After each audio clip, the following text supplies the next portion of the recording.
It's showtime, nakatakdang ipalabas sa noon time slot ng GMA, sabi ni OG Diaz, pag-usapan natin yan.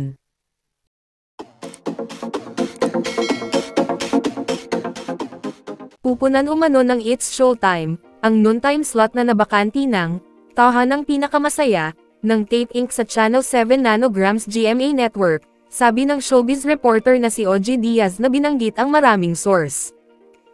Tatlo na ang nakakausap ko na iisa lang ang sinasabi.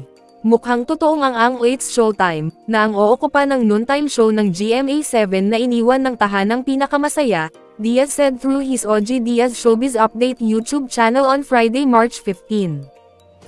Ang sabi ay hintayin na lang daw natin ang formal announcement, idinagdag niya, ngunit binanggit na pareho ang network at ang ABS-CBN noontime show ay hindi pa nakumpirma ang mga naturang claim. Ang mga espekulasyon ay tila pinalakas din ng It's Showtime host na si Vice Ganda ng misteryosong pahayag tungkol sa pinakamagandang araw sa ika-12 ng Marso episode ng programa. Ipamalas natin ang pinakamagagandang araw. Darating ang pinakamagandang araw, bulalas niya. Araw-araw dapat nag-hope tayo, we should hope that the best days are coming. Kahit anong ganda ng araw natin, may igaganda pa yan bukas. May ibobongga pa yan sa mga susunod na araw, susunod na buwan. Kumapit lang kayo dahil bonggang blessings at answered prayers ang matatanggap natin, she added.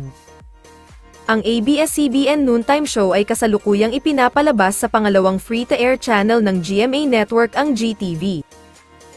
Ang noontime slot ng Kapuso Network sa pangunahing channel nito ay nabakant pagkatapos ng tahanang pinakamasaya, natapusin ang pagtakbo nito dahil sa hindi ginustong mga pangyayari ng tape.